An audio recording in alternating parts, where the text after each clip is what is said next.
नमस्कार दोस्तों, स्वागत है आप सभी का। गुड मॉर्निंग भाई। चलिए स्टार्ट करते हैं आज की क्लास। ज्योमेट्री हम कर रहे थे। ज्योमेट्री में बहुत सारी प्रॉपर्टीज मैंने आपको करा दी, साथ के साथ हमने उस पे बेस क्वेश्चन भी देखे। आज की क्लास में हम क्या देखने वाले हैं? आज की क्लास पे आगे के क्वेश्चन देखने वाले हैं उन्हीं प्रॉपर्टीज पे जो आपने अभी तक पढ़ी है। ठीक है, तो सभी लोग आ जाइए, फिर स्टार्ट करेंगे। अगर मैं पहला क्वेश्चन ले लेता हूं, देखिए टाइम वेस्ट ज्यादा नहीं करेंगे। एक चीज जो मैंने आपको हमेशा बोली कि भाई ऐसा नहीं है कि आप ज्योमेट्री में पेन फ्री नहीं कर सकते, आप ज्योमेट्री में बहुत जगह पेन फ्री कर सकते हैं, पर वो आदत अपनानी पड़ेगी जो लगातार मैं सिखा रहा हूं आपको। ठीक है, राधे राधे भाई। पहला क्वेश्चन है आपके सामने, ये बी डी की वैल्यू बतानी है। इसके अंदर ऑप्शन क्या है मेरे पास? B C by 4, B C by 2, B C by 5, B C by 3। ठीक है, ये बताना है। नमस्कार भाई। ए बी सी एक राइट एंगल ट्राइंगल है। ठीक है, डायग्राम आपको दे रखा है ये, जिसमें ए डी बी सी पे परपेंडिकुलर है, ए डी बी सी पर परपेंडिकुलर है। ठीक है, ए सी ए बी का दुगना है। अगर ये 2 यूनिट है तो ये 1 यूनिट है, तो बी डी की वैल्यू बतानी है कितनी होगी। ठीक है, ध्यान से देखिएगा सभी लोग। मैंने एक प्रॉपर्टी बताई थी आपको कि अगर मेरे को B D upon D C निकालना है, ये अपॉन ये, तो इसका स्क्वायर अपॉन इसका स्क्वायर, 1 का स्क्वायर अपॉन 2 का स्क्वायर, यानी 1/4 आ गया। ठीक है, ये हो गया। मेरे को क्या निकालना है? बी डी निकालना है। ठीक है, बी डी की लेंथ निकालनी है, यानी इसका मतलब है अगर बी डी की वैल्यू 1 यूनिट है तो डी सी की कितनी है? 4 यूनिट। यानी मैं बोलता हूं अगर ये 1 होगा तो ये 4 होगा, तो बी डी किसके बराबर आ गया? बी सी बाय 5 के बराबर आ गया, क्योंकि ये पूरा 5 हो गया, 5 यूनिट है। देखिए ध्यान रखिए, 5 यूनिट है, ये 1 यूनिट है, ये 4 यूनिट है। 5 और 1 और 4 ये वैल्यू नहीं है यहाँ पर, ये यूनिट है इतनी। ठीक है, तो बी डी की वैल्यू कितनी आ गई? बी सी बटे 5, यानी बी सी को अगर मैं 5 से भाग करूंगा तब 1 यूनिट आएगा, यानी सी ऑप्शन मेरा आंसर हो जाएगा। कितने लोगों को मेरी बात समझ आ गई है? जल्दी से एम जी टाइप करिए, फिर बढ़ेंगे आगे। बहुत बढ़िया, बहुत बढ़िया। चलिए बहुत ध्यान से देखिएगा, मैंने कुछ भी नहीं किया इसके अंदर। अगर मैं आपसे बोलता हूं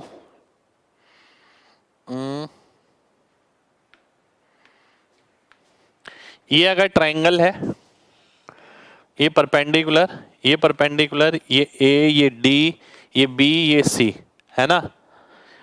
अगर ये 2 यूनिट है, ये 1 यूनिट है, ध्यान से देखिएगा। अगर ये 2 यूनिट है, ये 1 यूनिट है, अगर मैं B D by D C की वैल्यू निकालता हूं तो कितना आ गया? 1/4 इसका स्क्वायर बटा इसका स्क्वायर। ठीक है, डायरेक्ट प्रॉपर्टी थी, यानी बी डी की वैल्यू अगर x होगी तो डी सी की वैल्यू 4x होगी। ये पूरा कितना आएगा? ये 5x आएगा। तो यानी मैं बोल सकता हूं बी डी कितना आ गया? B D by B C का रेशियो कितना आ जाएगा? x अपॉन 5x, यानी 1/5। 1/5 यानी B D equal to B C by 5। ठीक है, उम्मीद करता हूं आप सभी को क्लियर होगा। पर मैं अगर आपकी जगह होता, मैं इस क्वेश्चन में पेन तक नहीं लगाता, पॉइंट तक नहीं लगाता। नेक्स्ट क्वेश्चन पर आएंगे। नेक्स्ट क्वेश्चन है आपके सामने, ये एक सेकंड हो जाइए, इसके बाद एक क्वेश्चन और है। क्वेश्चन है आपके सामने 2 और 1 भाई, 2 और 1 यहां पर दे रखा था क्वेश्चन में।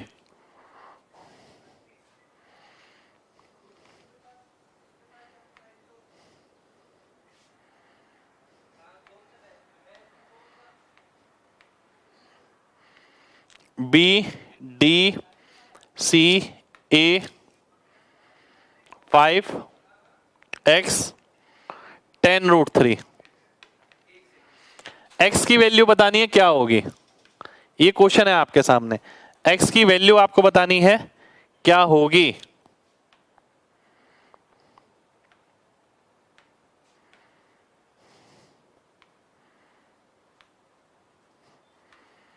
बताइए x की वैल्यू क्या होगी। नमस्ते भाई।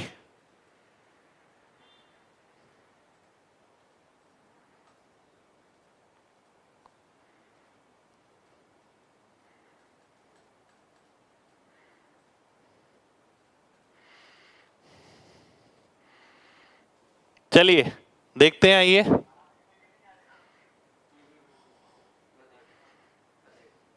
ध्यान से देखिए, एक प्रॉपर्टी मैंने बताई थी आपको, सभी को ध्यान से समझना है। एक प्रॉपर्टी मैंने आपको बताई क्या, कि अगर ये राइट एंगल ट्राइंगल है, समकोणीय त्रिभुज है, तो ये इंटू ये इसके स्क्वायर के बराबर होगा, ये इंटू ये पूरा इसके स्क्वायर के बराबर होगा, इसी तरीके से ये इंटू ये इसके स्क्वायर के बराबर होगा। अब यही चीज यहां पर नजर आ रही है, राइट एंगल ट्राइंगल है। मैं अगर आपको बोलता हूं x इंटू एक्स प्लस 5 किसके बराबर होगा, इसके स्क्वायर के, यानी x इंटू एक्स प्लस 5 किसके बराबर हुआ, 10√3 का स्क्वायर यानी 300 के। ठीक है, अगर मैं x की जगह देखता हूं जरा यहां पर, अगर मैं x की वैल्यू सॉल्व करता हूं, ध्यान से देखिएगा सभी लोग, अगर मैं x की वैल्यू सॉल्व करूंगा तो x की जगह क्या आ जाएगा, 15 आ जाएगा, 15 आंसर हो जाएगा। तो 15 मेरा आंसर हो गया। 15 देखिए मैं क्या करूंगा, अगर ऑप्शन है मेरे पास, ऑप्शन थे मेरे पास 10, 20, 15, 25। ठीक है, मैंने 10 रखा तो नहीं आएगा, 15 रखा तो आ जाएगा, 15 मेरा आंसर हो जाएगा। कितने लोगों को मेरी बात समझ आ गई है? जल्दी से mg टाइप करिए, जल्दी से।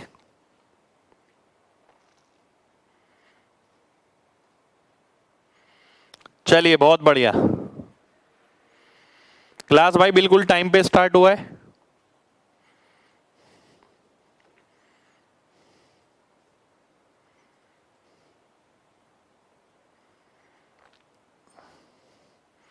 क्लास बिल्कुल टाइम पे स्टार्ट हुआ है।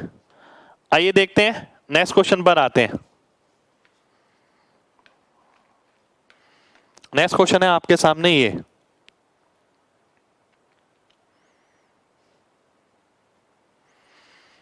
ध्यान से देखिएगा।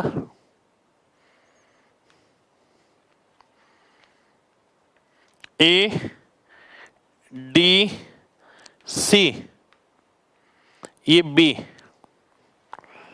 Area of triangle A B C आपको दे रखा है कितना, 40 centimetre square. Area of triangle B D C आपको निकालना है, कितना होगा। ठीक है, आपको दे रखा है ए डी और सी डी का अनुपात 3/2। ठीक है, बताइए क्या होगा।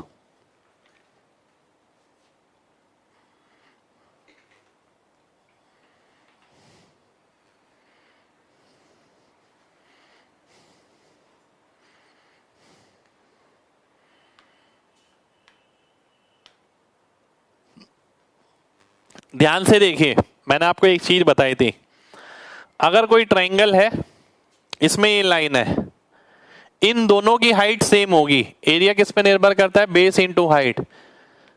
तो एरिया केवल बेस पे निर्भर करेगा क्योंकि हाइट सेम रहेगी। बेस कितने अनुपात में है, 3:2 में, तो ये एरिया भी 3:2 में होगा। यानी कहने का मतलब है 5 यूनिट की वैल्यू कितनी आ गई, 40 centimetre square. B D C निकालना यानी 2 यूनिट की, 5 की वैल्यू अगर 40 है तो 2 की कितनी आ जाएगी, 16 सेंटीमीटर स्क्वायर आ जाएगी। 16 सेंटीमीटर स्क्वायर मेरा आंसर हो जाएगा। ठीक है, कितने लोगों को बात समझ आ गई है? जल्दी से mg टाइप करें, फिर बढ़ेंगे आगे।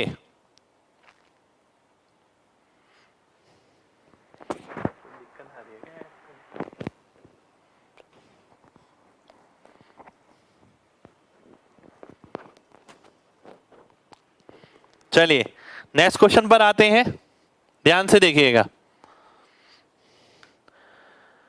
ये आपके सामने नेक्स्ट क्वेश्चन,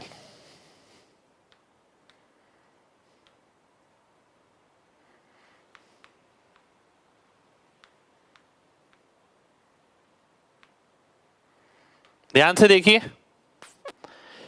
ए बी सी में ए बी 2 है, बी सी 3 है, ए सी 4 है, डी मध्य बिंदु है। यदि एक वर्ग बनाया जाता है बी डी पर तो उसका क्षेत्रफल आपको बताना है।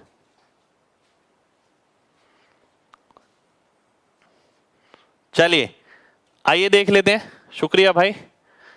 देखिए अभी आगे बहुत कुछ देखना है नया।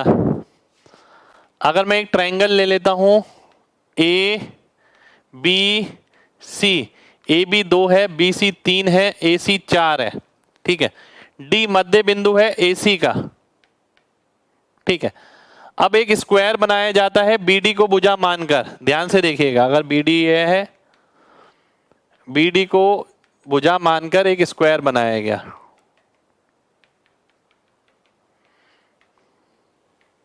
आपको बताना है इसका क्षेत्रफल। यानी एग्जामिनर आज तक क्या करता था, ये एग्जाम का ही क्वेश्चन है, ये क्वेश्चन शायद मेरे एग्जाम में आ चुका है। अभी तक ये बोलता था कि भाई मीडियन की लंबाई निकालिए। अब इस क्वेश्चन में एग्जामिनर ने क्या करा, इस क्वेश्चन में एग्जामिनर ने ये बोला कि भाई बीडी को साइड मान के एक स्क्वायर बना दिया, तो उसका एरिया बताइए।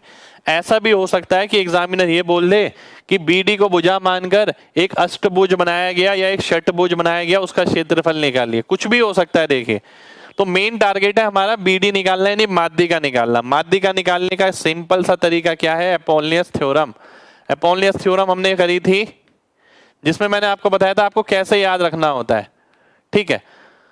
मैंने आपको बताया था इसका स्क्वायर प्लस इसका स्क्वायर, 2 का स्क्वायर प्लस 3 का स्क्वायर, 9 और 4 13 हो गया, बराबर हो गया दुगना किसके, बी डी स्क्वायर प्लस 2 और 2, बी डी स्क्वायर प्लस 4, ठीक है।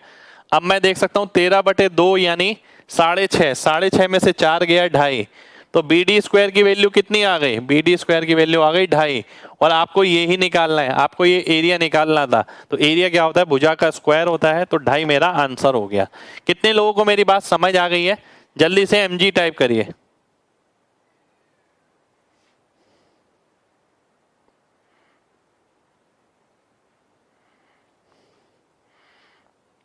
चलिए बहुत बढ़िया। देखिए अपोलिनियस थ्योरम मेरे को लगाना है, ये साइड 2 है, ये 3 है, ये माध्यिका डाली गई, ये 2 हो गया, ये 2 हो गया। अब मैं आपसे पूछता हूं इसकी लंबाई निकालनी है x। अब ऐसा नहीं है अपोलिनियस थ्योरम आप एक एक करके सारी चीजें लिख रहे हैं, भाई जरूरत नहीं है। ध्यान से देखिए मैंने आपको कैसे लगवाई अपोलिनियस थ्योरम। अब अपोलिनियस थ्योरम तो वही रहती है पर लगा,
चलिए एक बार रिपीट कर देता हूं मैं, ध्यान से देखिएगा, ध्यान से देखिए। मैंने आपसे बोला कि अपोलिनियस थ्योरम लगाने का तरीका बहुत मैटर करता है, पाइथागोरस थ्योरम लगाने का तरीका बहुत मैटर करता है।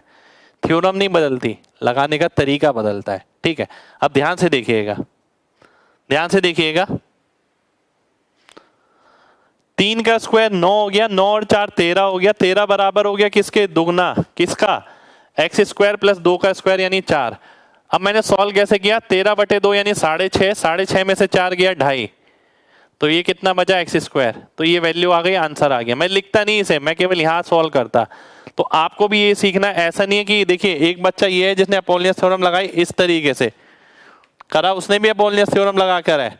अब वो क्या करता है, वो इसे ए बी सी डी ये मानता है। अब वो क्या करता है, A B square plus B C square बराबर होगा किसके, twice of A D square plus C D square, है ना। फिर उसने क्या करा, ए बी स्क्वायर यानी 2 का स्क्वायर हो गया, 3 का स्क्वायर हो गया, बराबर हो गया 2 into A D square plus C D square.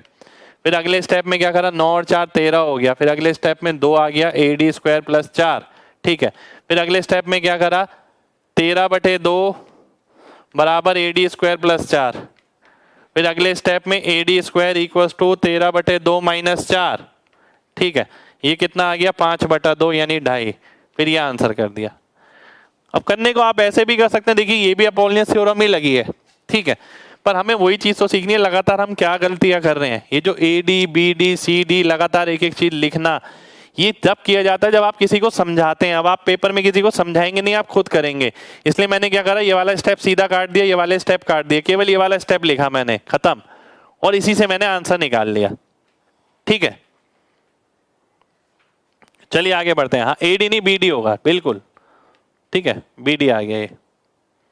Next question पर आते हैं। नेक्स्ट क्वेश्चन है आपके सामने, ये एक सेकंड रुक जाइए यार, ये नहीं है।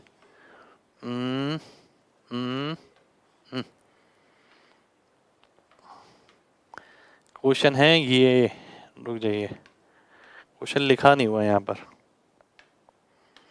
मैं लिख देता हूं। यदि किसी त्रिभुज की भुजा 6, 8 और 10 है, ठीक है, तो फाइंड डिस्टेंस बिटवीन, तो दूरी बतानी है। ठीक है, किसके बीच? पहला पार्ट है सरकम सेंटर और इन सेंटर। ठीक है, यानी परिकेंद्र और अंतः केंद्र। ठीक है, पहला पार्ट। दूसरा पार्ट है orthocentre and circumcentre, orthocentre and circumcentre. ठीक है, यानी लंब केंद्र और परिकेंद्र। ठीक है, अगला क्या है? Circumcentre and centroid, circumcentre and centroid. ये क्या है? परिकेंद्र और ये केंद्रक। ठीक है, ये सॉल्व करना है। एक ही क्वेश्चन के अंदर मल्टीपल क्वेश्चन है, बहुत सारे क्वेश्चन है, बहुत सारे क्वेश्चन है एक ही क्वेश्चन के अंदर, ध्यान से देखिएगा। 6, 8, 10,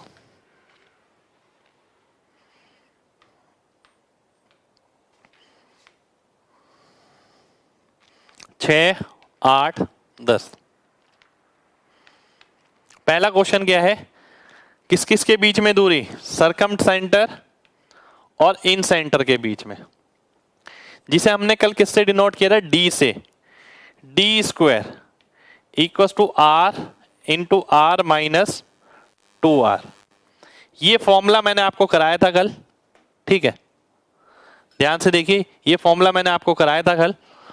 अब सबसे पहली बात आती है इसमें R और स्मॉल r क्या होगा, मैंने आपको बताया था। अगर सभी को ध्यान हो, आपको ध्यान है कि मैंने कल आपको ये बताया था कि अगर ये 3, 4, 5 है तो कैपिटल R कितना हो जाता है? 2.5। स्मॉल r कितना हो जाता है? 1 हो जाता है। अब इससे दुगना है तो कैपिटल R कितना हो गया? 5 हो गया। स्मॉल r कितना हो गया? 2 हो गया। तो ये कितना आ गया? 5 आ गया। तो D की वैल्यू कितनी आ गई? √5 आ गई। √5 मेरा आंसर हो गया। ये मेरा पहला पार्ट हो गया इस क्वेश्चन का। ठीक है, डायरेक्ट फॉर्मूला बेस है D square equal to R into R minus 2R। ठीक है, अब मैं अगले क्वेश्चन पर आता हूं। इसी में ही अगला क्वेश्चन क्या था? Orthocentre and circumcentre. मैंने आपको बताया था ये 6 है, ये 8 है, ये 10 है। ऑर्थो सेंटर कहां पर है? ऑर्थो सेंटर है यहां पर। ये सरकम सेंटर कहां पर है? सरकम सेंटर है यहां पर C। ठीक है, ये O है, ये C है। मेरे को ये दूरी निकालनी है। ये दूरी क्या है? क्योंकि ये क्या है? माध्यिका हो गई, क्योंकि ये दो बराबर हिस्सों में बांटेगा। सरकम सेंटर कहां होता है? परिकेंद्र होता है कर्ण के मध्य बिंदु पर। ठीक है, तो मेरे को ये लंबाई बतानी है। और मैंने आपको बताया था कि अगर ये 10 है तो ये 5, ये 5 और ये 5, तो यानी OC की वैल्यू कितनी आ जाएगी? 5 आ जाएगी। 5 मेरा आंसर हो जाएगा जो मुझसे पूछा है। ठीक है, और तो सेंटर और सरकम सेंटर के बीच मुझे दूरी बतानी है। ठीक है, अब मैं आगे बढ़ता हूं। आप किसी को भी 6 लें, किसी को भी 8 लें, कोई फर्क नहीं पड़ेगा भाई, कोई फर्क नहीं पड़ेगा। ठीक है, आइए देखते हैं आगे। अगले पार्ट पे आता हूं मैं इसी क्वेश्चन के। देखिए एक ही क्वेश्चन के अंदर सारे कॉन्सेप्ट क्लियर हो जाएंगे। ये O है, ये C है। मैंने आपको बताया था OGC हमेशा एक लाइन में पढ़ते हैं, बताया था ना मैंने आपको, बिल्कुल बताया था। अगर आप अच्छे से सोचें, मैंने बताया था OGC हमेशा एक ही लाइन पे पढ़ते हैं, कोई भी ट्रायंगल हो, सिवाय इक्विलेटरल के। इक्विलेटरल के अंदर सारे एक ही बिंदु पर पढ़ते हैं। अब ये किस अनुपात में बांटता है? 2:1 में बांटता है। ठीक है, ये मेरे को पता है, ये O है, ये G है, ये C है। 2:1 में मेरे को बांटना है और टोटल कितना है? 5। यानी 3 की वैल्यू अगर 5 हो गई तो 1 की वैल्यू 5/3।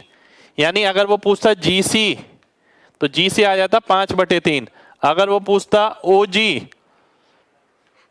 तो आ जाता 10/3। यानी ये केंद्रक और लंब केंद्र के बीच दूरी, ये केंद्रक और परिकेंद्र के बीच दूरी। यानी आप देखिए इस क्वेश्चन के अंदर हमने 4 क्वेश्चन सॉल्व करे। कौन कौन से? दोबारा से देखिए। सबसे पहला परिकेंद्र और अंत्य केंद्र के बीच दूरी, उसके बाद यहां पर लंब केंद्र और परिकेंद्र के बीच दूरी, उसके बाद यहां पर केंद्रक और परिकेंद्र के बीच दूरी, केंद्रक और लंब केंद्र के बीच दूरी। यानी centroid orthocentre, centroid circumcentre, orthocentre circumcentre और सरकम सेंटर इन सेंटर, इन सब के बीच हमने दूरी यहां पर निकाली है। कितने लोगों को मेरी बात समझ आ गई है? जल्दी से MG टाइप करिए जल्दी से भाई। 5 5 5 माध्यिका बताई थी ना, बराबर लंबाई की होगी।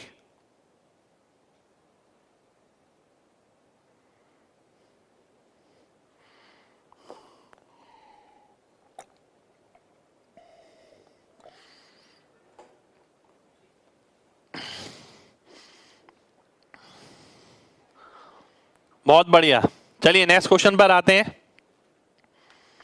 नेक्स्ट क्वेश्चन है आपके सामने ये।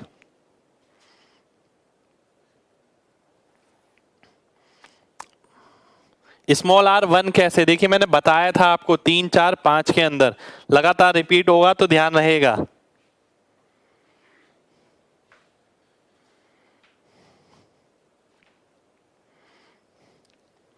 O क्या है? अंत्य केंद्र है। BE और EC, मैं डायग्राम बना देता हूं। डायग्राम नहीं बना हुआ यहां पर। ABC, O क्या है? अंत्य केंद्र है। ठीक है, और ये मैं अगर सर्कल बनाता हूं, ये E हो गया, BE, EC। ठीक है, ये बिंदु है D जहां पर ये टच कर रहा है, ये बिंदु है F जहां पर ये टच कर रहा है, ABC। ठीक है, आइसोसेलेस ट्रायंगल है, ये मेरे को निकालना है। ध्यान से देखिए, ऑप्शन देख लेता हूं एक बार, ये और ये। चलिए आइए देखते हैं, ध्यान से देखिएगा सभी लोग, है ना। ये निकालना है मेरे को, इसका अनुपात निकालना है। सभी लोगों को बहुत ध्यान से समझना है। मैं अगर आपसे बोलूं BE निकालने से पहले मैं आपको ये बोलूंगा, ये क्या है? एक आइसोसेलेस ट्रायंगल है, समद्विबाहु त्रिभुज है जिसकी 2 भुजाएं समान होती हैं। अगर आपको ध्यान हो, ट्रिगो के अंदर हमने बहुत डिटेल में किया 1 1 √2, यानी ये भुजा 1 होगी तो ये 1 होगी, ये √2 होगी, करी थी ना हमने। उसके बाद मैंने आपको एक चीज बताई थी कि भाई अगर ध्यान से देखिए, अगर मेरे को BE निकालना है, BE किसके बराबर होगा? ये रेडियस के, ये रेडियस के। ठीक है, BE किसके बराबर होगा? रेडियस के बराबर होगा, R, है ना। अगर मैं बात करूं EC की, देखिए ये √2 है, तो ये क्या हो गया? 1/√2, ये भी 1/√2। अब आप कहेंगे सर ऐसा क्यों? मैं कहूंगा भाई ऐसा इसलिए क्योंकि ये क्या है? ये आपका समद्विबाहु बाहु त्रिभुज है। मैंने आपको बोला था कि अगर आइसोसेलेस ट्रायंगल है, ये दो भुजाएं बराबर हैं तो सारे सेंटर एक ही लाइन पे पड़ते हैं।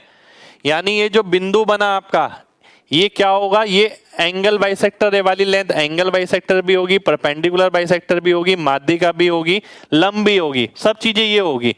यानी ये से दो बराबर हिस्सों में बांटेगा। अगर मैं जाता हूं वापस, मैंने देखा यहां पर कि अगर √2 पूरा है तो 1/√2 यहां पर, 1/√2 यहां पर, और अगर ये 1/√2 है तो ये भी 1/√2 हो जाएगा, बिल्कुल हो जाएगा।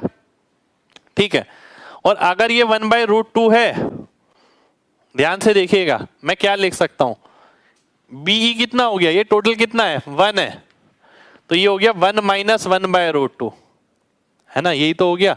अब अगर मैं रेशियो निकालता हूं, ध्यान से देखिएगा, अगर मैं रेशियो निकालता हूं तो कितना आएगा, R की जरूरत नहीं पड़ी मेरे को, R सॉल्व करने की जरूरत नहीं पड़ेगी। ठीक है, अगर मैं आपसे बोलता हूं 1 - 1/√2 और 1/√2 कितना आ गया, ये हो गया √2 - 1 = 1। ये किस में नजर आ रहा है, ये मेरे को इसमें नजर आ रहा है। अगर मैं √2 से मल्टीप्लाई कर दूंगा तो √2 बन जाएगा, ये 2 बन जाएगा, √2 बन जाएगा, तो ए ऑप्शन मेरा आंसर हो जाएगा, खत्म। तो ए ऑप्शन मेरा आंसर हो गया। कितने लोगों को बात समझ आ गई है, जल्दी से MG टाइप करिए। कोई दिक्कत नहीं है भाई, पर क्लास मिस मत करिएगा, चाहे आप लाइव नहीं भी देख रहे हो तो। कमेंट आपका शो हो रहा है भाई, बिल्कुल हो रहा है।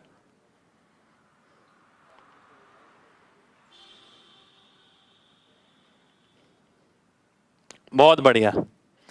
EC कैसे, बिल्कुल एग्जाम का क्वेश्चन है भाई। EC कैसे निकाला, देखिए मैंने आपको एक बहुत अच्छी चीज बताई थी कल से, जो मैं लगातार रिपीट कर रहा हूं। देखो भाई, अभी तक हमने क्या क्या करा, थोड़ा सा रिवाइज करा देता हूं आपको, है ना, बहुत ध्यान से देखिएगा। मैंने आपको माध्यिका बताई, माध्यिका के साथ क्या बताया, केंद्रक। मैंने आपको लंब बताया, लंब के साथ मैंने क्या बताया, लंब केंद्र। ठीक है, मैंने आपको एंगल बाइसेक्टर बताया, कोण समद्विभाजक। इसके साथ क्या बताया, अंत्य केंद्र। मैंने आपको लंब द्विभाजक बताया, इसके साथ बताया सरकम सेंटर, परिकेंद्र। ठीक है, ये सारी चीजें बताइए, रिवीजन है, सुन लीजिएगा, जल्दी जल्दी रिवाइज कर रहे हैं एकदम।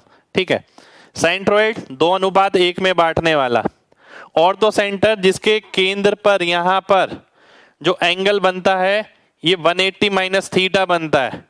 ठीक है, ये वाला, ये अगर थीटा है, इन दोनों का सम 180 बनता है। इन सेंटर, इन सेंटर के साथ हमने क्या पढ़ा, इन सेंटर के साथ पढ़ा कि अगर ये इन सेंटर है तो ये 90 + हाफ एंगल ए होता है, हाफ ए, अगर ये ए है तो। ठीक है, और अगर ये यहां पर ले जाते हैं बाहर तो 90 - हाफ ए बनता है, ये हमने पढ़ा। साथ के साथ हमने ये भी पढ़ा कि इन सेंटर के साथ अंदर वाला वृत्त बनता है। साथ के साथ हमने ये पढ़ा जो रेडियस है वो बराबर दूरी पर होगा, कहां से, सभी भुजाओं से। अगर मैं बात करूं सरकम सेंटर की, हमने ये पढ़ा, ये सरकम सेंटर है, केंद्र पे बनने वाला कोण ऊपर वाले कोण का दुगना होगा, ये थीटा तो ये 2 थीटा। ठीक है, और इसके अलावा हमने क्या पढ़ा, ध्यान से देखिए, हमने ये देखा, ये जो कैपिटल R है, ये R होता है, ये R होता है, R होता है, R जो है ये हो गया, और ये जो सरकम सेंटर है ये सारे वर्टेसिस से समान दूरी पर होगा, सभी शीर्ष से समान दूरी पर होगा। ठीक है, ये देखिए, ये देखिए, ये देखिए, ये मैंने आपको बता दिया। ठीक है, अब मैं आगे बताता हूं, अब ध्यान से देखिएगा। अब इसके साथ R हो गया, ये बाहर वाले वृत्त का रेडियस। अब हम आगे बढ़े, हमने अब फिर आए टाइप ऑफ ट्राइंगल पे। मैंने आपसे बोला कि भाई जो एक्यूट एंगल ट्राइंगल है उसमें सारे सेंटर OIGC ये एक ही अंदर ही पड़ेंगे, OGC यहां पर और I यहां पर, एक्यूट के अंदर। फिर मैंने आपसे क्या बोला, मैंने बोला अगर अधिक कोणीय त्रिभुज है, ठीक है, तो इसके अंदर क्या होगा, G और C तो G और I तो अंदर होंगे, पर C बाहर होगा, O यहां होगा, ये तीनों एक ही लाइन में। फिर मैंने आपसे बोला राइट एंगल ट्राइंगल, अगर ये O है राइट एंगल पे यहां पर, ये C है, ये G है, I यहां पर। फिर मैंने आपसे बोला इक्विलेटरल, यानी इस पॉइंट पे सारे होंगे OIGC, ठीक है, एक ही पॉइंट पे। फिर मैंने आपसे बोला आइसोसेलेस ट्रायंगल, उसमें मैंने आपको बताया एक ही लाइन पे चारों सेंटर होंगे, यानी ये लाइन सबकी तरह काउंट करेगी, यानी ये एंगल बाइसेक्टर भी होगा, ये परपेंडिकुलर भी होगा, ये बाइसेक्टर भी होगा, सब चीजें होंगी। ठीक है, ये सारी चीजें मैंने आपको बताई। तो ये अभी तक का रिवीजन है जो मैं आप सभी को बता चुका हूं। ठीक है, सभी चीज सब दिमाग में आ गई ना, पुरानी चीजें याद आई, सबको नहीं आई? बताइए जल्दी से बताइए। लाइव है भाई, रिकॉर्डिंग थोड़ी है, लाइव है आपके सामने। बहुत बढ़िया, चलिए शुक्रिया। ठीक है, ये सारा रिकैप था यार, और प्रैक्टिस भी ऐसी करी जाती है। और कैसे प्रैक्टिस करी जाती है? मैंने हमेशा चीजों को याद रखा, इसी तरीके से रखा। मैं बार बार देखता हूं कि मेरे को क्या क्या पता है और उसके बारे में और क्या पता है और क्या पता है, तो मैं ये देख लेता हूं। जैसे मैं राइट एंगल ट्रायंगल देखूंगा तो राइट एंगल ट्रायंगल को पूरा पोस्टमार्टम कर दूंगा, मेरे को इसके साथ क्या क्या पता है। मुझे ये भी पता है, ये इंटू ये होता है, ये इंटू ये होता है, आर ये होता है, कैपिटल आर ये होता है, 3 4 5 के साथ ये बनता है, माध्यिका का ये होती है, लंब डलता है, उसकी लंबाई ऐसे आती है। तो आप भी जब भी पढ़ें, जैसी राइट एंगल ट्रायंगल की बात आ गई ना, घर पे थोड़ा सा पॉज लीजिए, 2 मिनट का मैक्सिमम बता रहा हूं, उस 2 मिनट के अंदर ये देखिए राइट एंगल ट्रायंगल को लेके आपके दिमाग में क्या क्या छपा हुआ है। तो इसी तरीके से प्रॉपर्टीज रिवाइज होती हैं। ठीक है, चलिए आगे बढ़ते हैं। अब अभी मैं कौन से क्वेश्चन पे था? मैंने कोई क्वेश्चन कराया था आपको, हाँ ये, जिसमें किसी बच्चों को दिक्कत आई थी। मैंने आपको ये सारी नाम कहानी क्यों पढ़ाई दोबारा से? इसीलिए कि भाई ये तो समद्वि बाहु त्रिभुज है। समद्वि बाहु त्रिभुज अगर है तो ये जो पॉइंट बनेगा, ये पॉइंट तो यहाँ पर आप देखते हैं ये मिड पॉइंट बनेगा, क्योंकि ये जो लाइन आपने बनाई यही लंब होगा, यही एंगल बाइसेक्टर, यही परपेंडिकुलर बाइसेक्टर, यही माध्यिका, सब कुछ यही होगा, क्योंकि समद्वि बाहु त्रिभुज है। इसीलिए मैंने √2 को आधा आधा कर दिया। और ये अगर 1/√2 आ गया तो ये भी 1/√2 आ गया, स्पर्श रेखा बन गई किसी सर्कल की। और ये पूरा एक था, इसमें से ये घटाया, ये बन गया। ठीक है, चलिए उम्मीद करता हूं आप सभी लोग समझ गए होंगे। अब बढ़ते हैं आगे के क्वेश्चंस पे, है ना। √2 कहां से आया? फिगर में नहीं दिया। एक बच्चे ने ये पूछा, मेरे भाई ट्रिगो में मैंने पढ़ाया, आप समझिए बात, ट्रिगो में हमने पढ़ा नहीं है 1 1 √2। अगर आइसोसेलेस है 45 डिग्री वाला, ये वहां से आया है। चलिए अगले क्वेश्चन पे आते हैं। नेक्स्ट फाइल मैं खोल लेता हूं।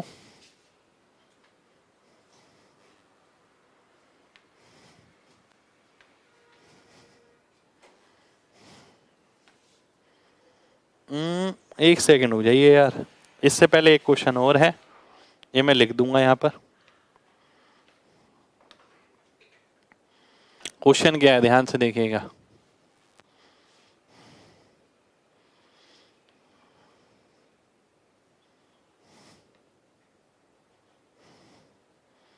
A C D B 6 8 और 10 आपको निकालना है CD।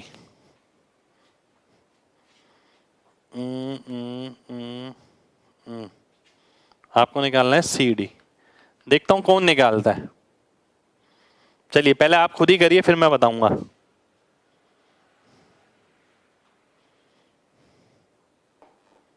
लव यू भाई, लाइव आते रहिए करिए भाई, डेली मिलिए, डेली लाइव होता है।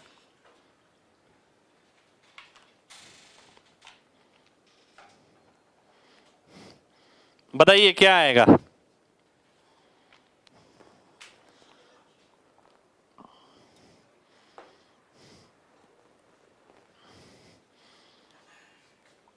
√40। बहुत शानदार भाई, बहुत शानदार, जिसने भी बताया। अब देखिए मेन बात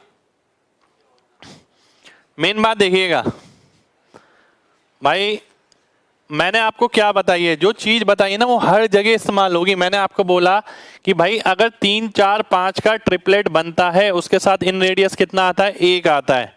तो 6 8 10 के साथ क्या होगा? 2 होगा। तो 6 8 10 के साथ इन रेडियस कितना होगा? 2। अब ऐसा नहीं है यहां मैं कैलकुलेट करूंगा, मैं बिल्कुल भी नहीं करूंगा कैलकुलेट। तो मैं देखता हूं, अगर मैं रेडियस बनाता हूं तो ये 2 हो गया, ये भी 2 हो गया, और ये भी 2 हो जाएगा। ठीक है, अब मैं देखता हूं मेरे को CD निकालना है, यानी ये, अगर ये 6 है, ये 2 है, तो ये कितना आ गया? √40 आ गया। 36 + 4 CD मेरा आंसर हो गया। ठीक है, कितने लोगों को मेरी बात समझ आ गई है? जल्दी से MG टाइप करिए। CD में माध्यिका नहीं है भाई, CD तो वैसी माध्यिका नहीं हो सकता, आप में से हर कोई बता सकता है CD माध्यिका नहीं है।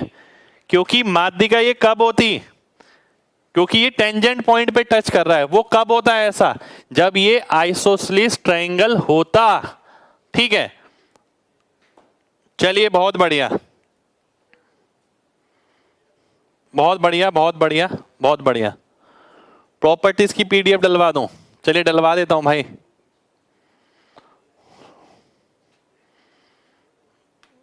ये रहा आपका आज का अगला क्वेश्चन।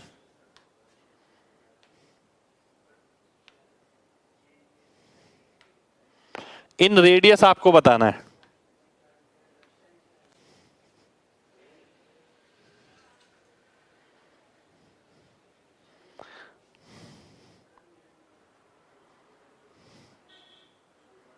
AD2 कैसे, आइए देख लेते हैं भाई। ध्यान से देखिए ना, अगर ये केंद्र है, इसे छोड़िए, मैं एक सिंपल सी बात बोलता हूं। अगर ये राइट एंगल ट्रायंगल है, ये सर्कल है, ये सर्कल है, ये केंद्र है, ये R, तो ये भी R, क्योंकि ये 90 है, ये भी 90 है, ये भी 90 है, तो ये भी 90 होगा। तो जितना डिस्टेंस ये होगा, ये इतना डिस्टेंस ये हो गया, इतना डिस्टेंस ये, इतना डिस्टेंस ये हो गया, क्योंकि टेंजेंट बराबर भी होती हैं।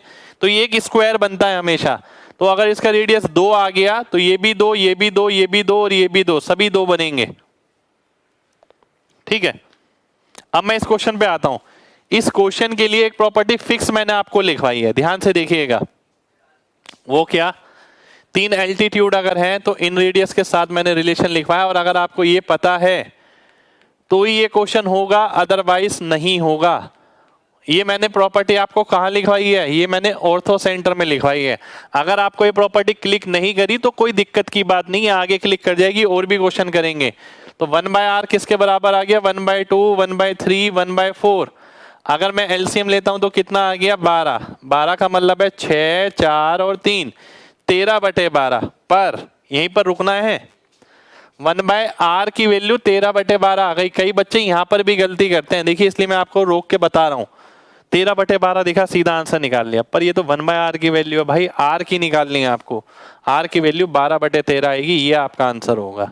ठीक है, कितने लोग मेरी बात समझ पाए हैं? जल्दी से MG टाइप करिए, जल्दी से।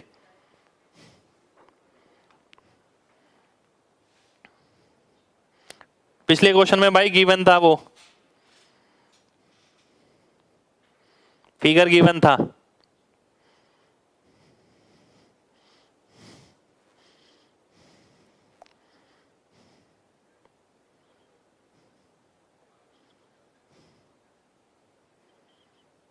चलिए नेक्स्ट क्वेश्चन पर आते हैं।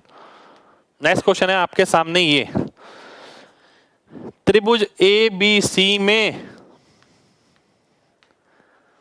AD माध्यिका है। ठीक है, DBC पर इस तरीके से बिंदु है कि BAD का मान क्या है? 80 डिग्री है। DAC का मान कितना है? 20 डिग्री है। DAC का मान कितना है?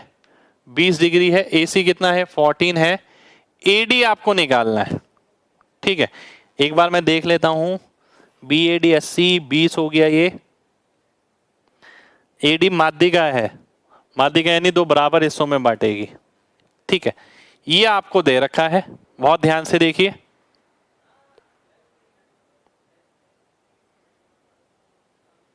ध्यान से देखना है सभी को। चलिए बहुत बढ़िया, बताइए क्या आएगा? पहले आप बताइए, फिर मैं बताऊंगा।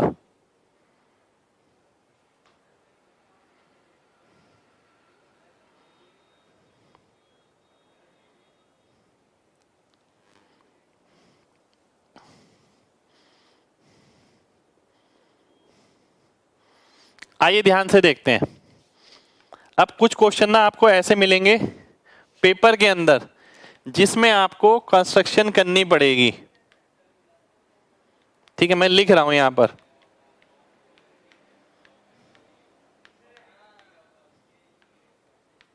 ठीक है, कुछ क्वेश्चन ऐसे मिलेंगे एग्जाम में जहां पर आपको कंस्ट्रक्शन करनी पड़ेगी, यानी कंस्ट्रक्शन अपनी तरफ से।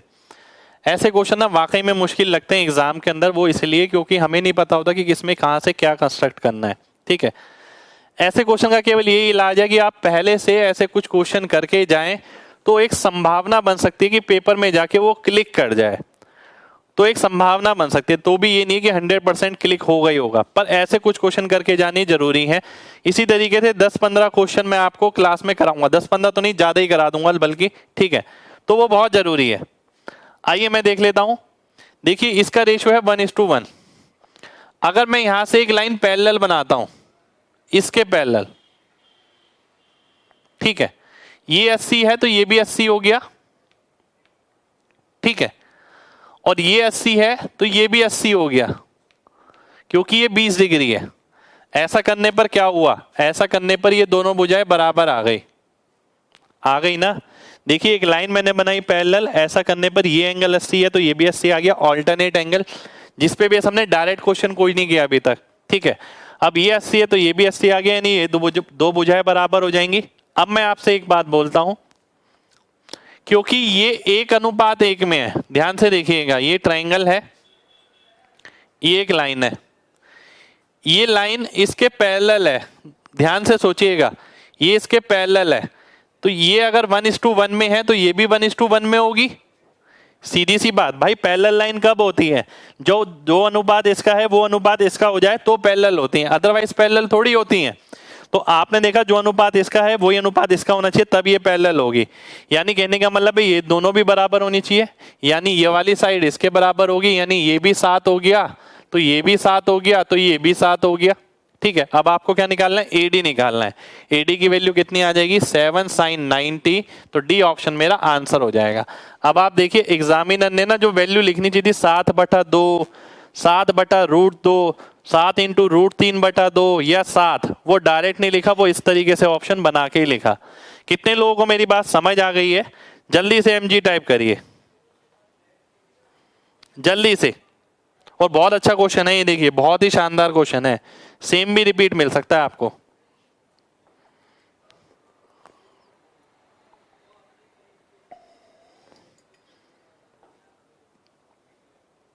बहुत बढ़िया।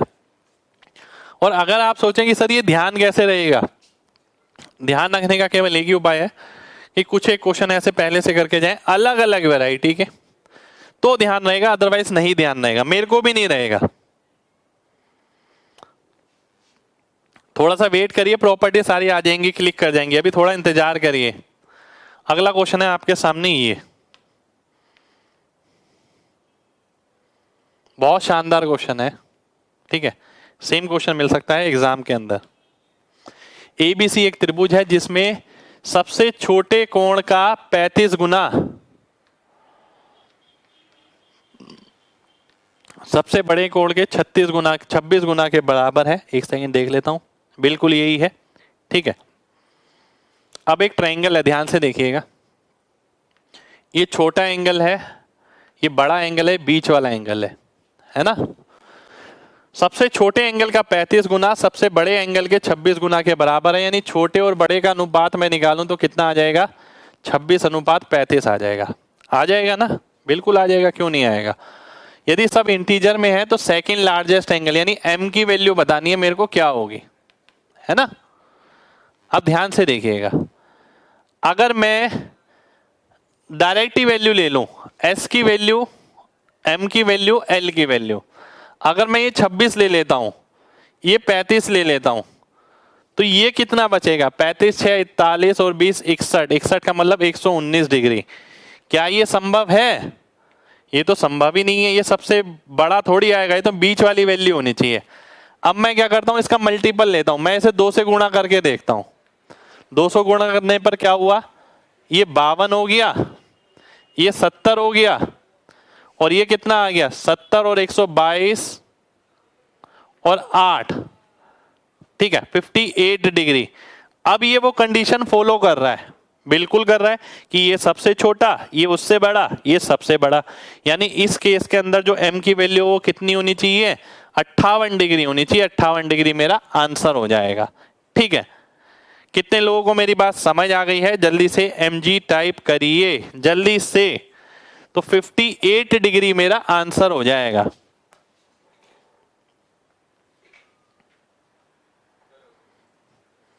भाई साइन वाली चीज में मतलब क्या है, साइन की वैल्यू रखनी है आपको, साइन 90 खत्म। चलिए बहुत बढ़िया, बहुत बढ़िया, बहुत बढ़िया, बहुत ही बढ़िया। नेक्स्ट क्वेश्चन पर आते हैं। 58 समझ नहीं आया, ध्यान से देखिए। मैं नेक्स्ट पेज लेता हूं, बहुत ध्यान से समझना है सभी को। एस, एम और एल, उसने बोला एस और एल का अनुपात कितना है, 26 और 35। ये रेशियो है, ठीक है। अब यहां अगर मैं ये वैल्यू डायरेक्ट ही ले लूं कि ये 26 है, ये 35 है, तो ये कितना आ गया, 119 आ गया। पर क्या ये ऑर्डर आपको नजर आ रहा है कि इससे बड़ा ये और इससे बड़ा ये? नहीं, ये बीच वाली वैल्यू थोड़ी आ रही है, तो सबसे बड़ी आ रही है। तो मल्टीप्लायर 1 तो नहीं ले सकता। ये कब है, जब मल्टीप्लाई बाय 1 किया आपने। अगर आप मल्टीप्लाई बाय 2 करते हैं तो कितना आ गया, 52, ये कितना आ गया 70, ये कितना आ गया 58, ठीक है। यानी कहने का मतलब है अब वो कंडीशन फॉलो हो रही है, सबसे छोटा ये उससे बड़ा, ये सबसे बड़ा, तो 58 मेरा आंसर हो गया, खत्म कहानी। सेम क्वेश्चन मिल सकता है आपको एग्जाम में, डाटा भी सेम रहेगा, देखिएगा। 119 कैसे भाई, ये अगर टोटल करेंगे 61, टोटल कितना होता है 180, 180 में से आपने 61 घटाया तो 119 बचा। नेक्स्ट क्वेश्चन है आपके सामने, ये बहुत ही शानदार क्वेश्चन है, ये बहुत ही जबरदस्त क्वेश्चन है।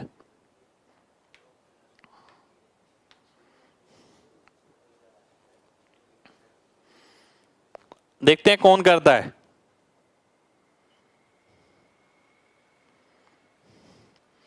एक बहुत इंपॉर्टेंट प्रॉपर्टी इसके अंदर इस्तेमाल हो रही है और बहुत बेसिक प्रॉपर्टी है, जो मैंने आपसे बोला था याद रखिएगा, जगह जगह इस्तेमाल होगा।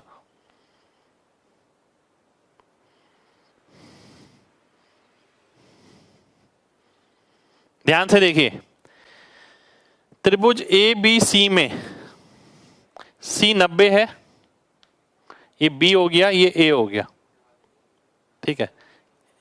इसे ए ले लेते हैं, इसे बी ले लेते हैं, बात एक ही है वैसे। ए सी अगर 6 हो गया, ये हो गया 12, ठीक है। Perpendicular bisector of A B, इसका परपेंडिकुलर बाइसेक्टर इसे काटता है, यहां पर काटता है, इस पॉइंट का नेम दिया ई, ठीक है। और ए बी को डी पे काटता है, ए बी को डी पर काटता है और बी सी को ई पर काटता है, ठीक है। आपको वैल्यू बतानी है सी ई की, ठीक है। आप में से कई बच्चों ने ना डायग्राम ही गलत कर दिया होगा, उन्होंने परपेंडिकुलर बाइसेक्टर बनाया होगा इसका और यहां तक ले आए होंगे, और फिर लग रहा होगा यार ये ई कहां से आ गया, यहाँ पर क्वेश्चन गलत है लग रहा है। कितने लोगों को क्वेश्चन क्लियर हो गया है, जल्दी से बताइए, पहले पहले क्वेश्चन क्लियर होना चाहिए, फिर आगे बढ़ेंगे। एमजी टाइप करिए अगर क्वेश्चन क्लियर है तो।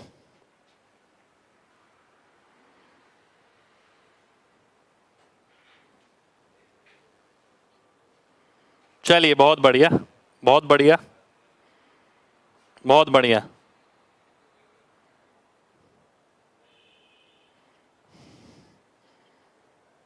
डायग्राम देखिए आपके सामने ही है, राइट एंगल ट्रायंगल है, वो बोल रहा है इसका लंब द्विभाजक बीसी को ई पर प्रतिच्छेद करता है और ए बी को डी पर प्रतिच्छेद करता है, सीधी सी बात, ये आपके सामने है।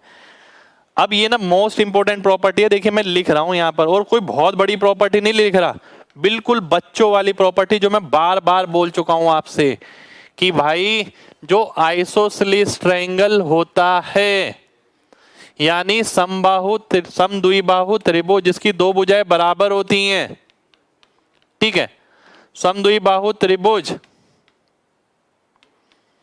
इसके अंदर जब आप परपेंडिकुलर डालते हैं दो भाग में बांटेगा हमेशा, और ये जो परपेंडिकुलर डलेगा ये एंगल बाइसेक्टर भी होगा, ये माध्यिका भी होगी, ये लंब भी होगा, ये लंब द्विभाजक भी होगा, सब चीज होंगी। आइसोसेलेस ट्रायंगल है, ये दो भुजाएं बराबर हैं, परपेंडिकुलर ड्रॉप करेंगे दो बराबर हिस्सों में बांटेगा, तो ध्यान रखिए आइसोसेलेस ट्रायंगल में परपेंडिकुलर ड्रॉप करेंगे दो बराबर हिस्सों में बांटेगा, यहां और यहां दो बराबर हिस्सों में बांटेगा, दो बराबर भुजाओं में बांटेगा, दो बराबर क्षेत्रफल में बांटेगा, ठीक है, सब चीजें ध्यान रखनी है। आइए इधर आते हैं, देखिए राइट एंगल ट्रायंगल दिया गया भाई यहां पर, इसलिए राइट एंगल ट्रायंगल लिया। अब मैं यहां पर आपसे बोलता हूं, अगर मैं इस लाइन को यहां से मिला दूं, ठीक है, कुछ समझ आ रहा है? क्या समझ आना चाहिए, ध्यान से देखिए। अगर मान लेते हैं ये x है, ये कितना हो जाएगा 12 माइनस एक्स, तभी तो टोटल मिला के 12 होगा कि भाई अगर ये x है तो ये 12 माइनस एक्स आएगा, तभी टोटल 12 रहेगा। ये आ गया आपका 6, ठीक है, ये आपका दे रखा था 12। अब मेरे को क्या निकालना है, मेरे को वैल्यू निकालनी है c की, यानी ये निकालनी है। अब आप अगर ये वाला ट्राइंगल देखें केवल, तो परपेंडिकुलर है, दो बराबर हिस्सों में बांट रहा है। इसका मतलब क्या हुआ, इसका मतलब ये दोनों भुजाएं बराबर हो गई। ये 12 माइनस एक्स तो ये भी 12 माइनस एक्स, ठीक है, क्योंकि अगर ये परपेंडिकुलर हुआ, दो बराबर हिस्सों में बांट रहा है, तो ये वाली भुजा इस भुजा के बराबर हो जाएगी। ये 12 माइनस एक्स होगा तो ये भी 12 माइनस एक्स होगा। अब आपको ये सॉल्व करना है बस। अब आपके सामने एक चैलेंज आता है कि इसे कैसे सॉल्व करें। आप में से काफी बच्चे इसी में इतना सारा समय लगा देते हैं पाइथागोरस लगाने में, पर ध्यान से समझना है चीजों को।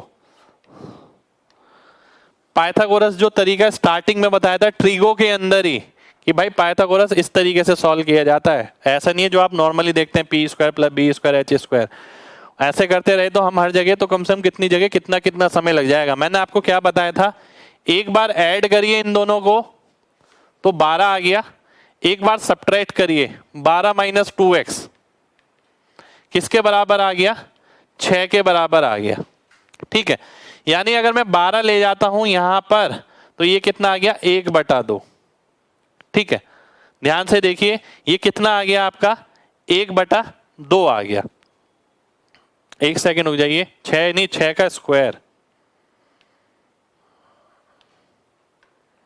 6 का स्क्वायर 36, ठीक है, 12 3 36। अब मैं देखता हूं 12 में से क्या जाएगा, जो 3 आएगा 9, तो x की वैल्यू कितनी आ गई 4.5 आ गई। 4.5 मेरा आंसर हो गया, 4.5 मेरा आंसर आ गया। कितने लोगों को मेरी बात समझ आ गई है? जल्दी से mg टाइप करिए जल्दी से।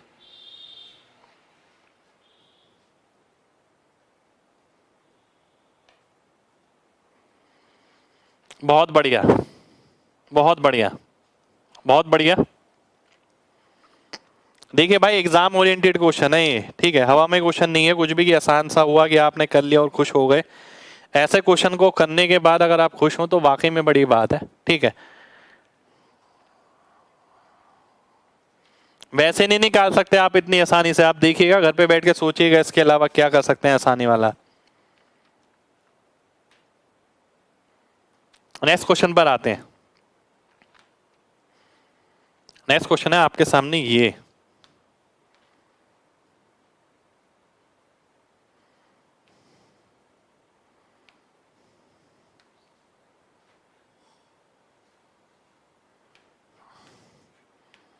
आइए देखते हैं, बहुत ध्यान से देखिएगा।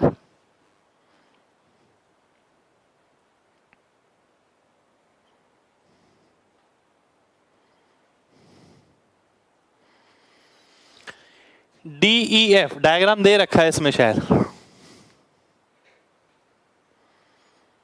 ABCDEF, DEF, ठीक है।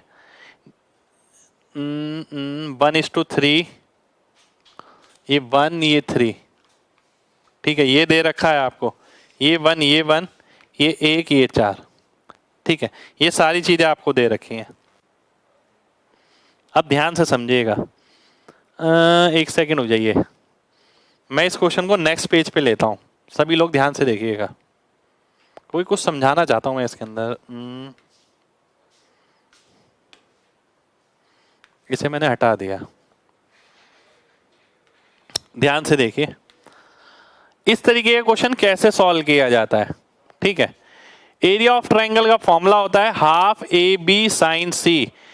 अब मैं ध्यान से देखता हूं, अगर ADE को और ABC को तो क्या आएगा, देखिए ध्यान से समझिएगा बिल्कुल, हाफ कांस्टेंट निकल गया, साइन एंगल कांस्टेंट इस वाले ट्राइंगल में और इस वाले ट्राइंगल में निकल गया, तो बचा क्या साइड का प्रोडक्ट, 3 एकम 3, मैंने सीधा लिखा, ये कितना है 4 पंजे 20, ये आ गया।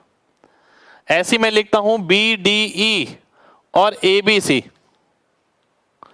B D E, B D F, E लिख दिया एफ, ठीक है, बी डी एफ कितना हो गया 1 एकम 1, और ए बी सी कितना हो गया 4 दूनी 8। ऐसी मैं लिखता हूं C F E upon A B C, C F E कितना हो गया साइड का प्रोडक्ट 1 चौक 4, और ये कितना हो गया 2 पंजे 10, ठीक है। ध्यान से देखिए, अब नीचे क्या आएगा, नीचे ए बी सी, नीचे ए बी सी, नीचे ए बी सी। सबसे पहली चीज मैंने आपको यहां पर जो सॉल्यूशन में छोटा कराया वो क्या, आप यहां पर लिखने लग जाते हैं हाफ इंटू ये इंटू साइन एंगल, मैंने हाफ भी हटा दिया, मैंने साइन एंगल भी हटा दिया। फिर कुछ बच्चे पहले से ही हाफ और साइन एंगल अगर नहीं लिखते थे तो वो ये लिखते थे 3 इंटू ए 1 या 1 इंटू 1, मैंने वो हटा दिया, मैंने डायरेक्ट लिखा, ठीक है। ये सारी हमारी चीजें हैं अपने की, भाई हम खुद अपना रास्ता कैसे आसान कर सकते हैं। अब मैंने देखा ए बी सी की वैल्यू यहाँ 20 आ रही है, यहाँ 8 आ रही है, या 10 आ रही है। अगर मैं इसको कोई एक नंबर ही बनाया तो मान लेते हैं मैं 20 ही बनाया, तो 20 बनाने के लिए क्या करना पड़ेगा 2.5 से गुणा, तो ये भी 2.5 से गुणा हो गया। 20 बनाने के लिए क्या करना पड़ेगा 2 से गुणा, तो ये भी 2 से गुणा हो गया। यानी अब जो ट्राइंगल है ये, अब मेरे को पता लग गया टोटल अगर 20 है तो ये 3 है, ये कितना है ये 2.5 है, ये कितना है ये 8 है, 8 3 11 2 13 13.5, तो ये कितना आ गया 6.5। अब मेरे को क्या निकालना है, ध्यान से देखिएगा, डी ई एफ और A B C, D E F कितना आया है 6.5, ए बी सी कितना है 20, तो आंसर कितना आ गया 13/40 आ गया, 13/40 मेरा आंसर हो जाएगा, ठीक है। कितने लोगों को मेरी बात समझ आ गई है, जल्दी से एमजी टाइप करिए जल्दी से।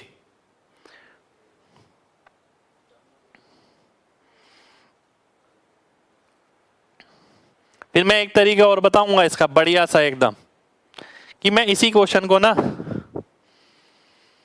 डायग्राम में कैसे करता, ध्यान से देखिए।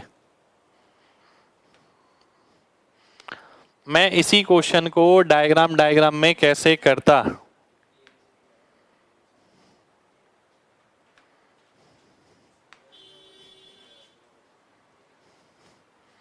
ध्यान से देखिए, मैं इसी क्वेश्चन को डायग्राम में कैसे करता, बहुत ध्यान से समझना है सभी को, ठीक है। मैंने तैयारी कर ली, बहुत अच्छे से पढ़ लिया, मैंने सारी वैरायटी टच कर ली, उसके बाद आखिर में जाकर मैंने इस चीज़ पे ध्यान दिया कि यार ये मैं बार बार लिखे जा रहा हूँ, क्या मैं इस क्वेश्चन को डायरेक्ट नहीं कर सकता?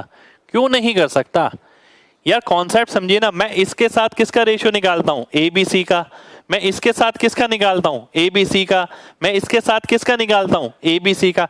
यार हर केस में तो नीचे ए बी सी आ रहा है, तो मैं ए बी सी वाली वैल्यू फिक्स कर लूंगा और उसके हिसाब से देखूंगा क्या एरिया होना चाहिए। आइए देखते हैं कैसे। देखिए 3 एकम 3 हो गया, 4 पंजे 20 हो गया। अब मैंने क्या मान लिया, एरिया मान लिया 20, ठीक है। एबीसी कितना है 20 है, मैंने दिमाग में रखा 20 है, तो ये कितना हो गया 3 हो गया, ठीक है। अब मैं आगे बढ़ता हूं, ये कितना हो गया 1, ये कितना हो गया 4 दूनी 8, ठीक है। पर 8 तो नहीं हो सकता, 8 नहीं है वो 20 है। 20 कब बनेगा जब 2.5 गुना होगा, तो मैं 1 का भी 2.5 गुना कर दूंगा। 1 एकम 1 हो गया, उसका 2.5 गुना क्या हो गया 2.5, क्योंकि मैंने 8 को 20 यहीं बना दिया 2.5 से गुणा करके। अब मैं इस पे आता हूं, ये कितना हो गया 4, पूरा कितना है 2 और 5 10, तो 10 में से 4 है वो, ठीक है। तो 20 में से कितना होगा 8 होगा, तो यानी ये कितना हो गया 8 3 11 2 13 और 13.5, बचा कितना 6.5। अब किसी का भी अनुपात पूछा हो मैं निकाल सकता हूं, मेरे को चारों चीजें पता है। हो सकता है वो इसका इसके साथ पूछे, इसका इसके साथ पूछे, कुछ भी पूछेगा मैं आंसर निकाल लूंगा, वो मैंने दिमाग में किया है सारी चीज। पर ये सारी चीज लास्ट वाली जब है जब आपने पूरा अच्छे से कॉन्सेप्ट बहुत अच्छे से निचोड़ दिया है, ठीक है। कितने लोगों को मेरी बात समझ आ गई है? जल्दी से एमजी टाइप करिए।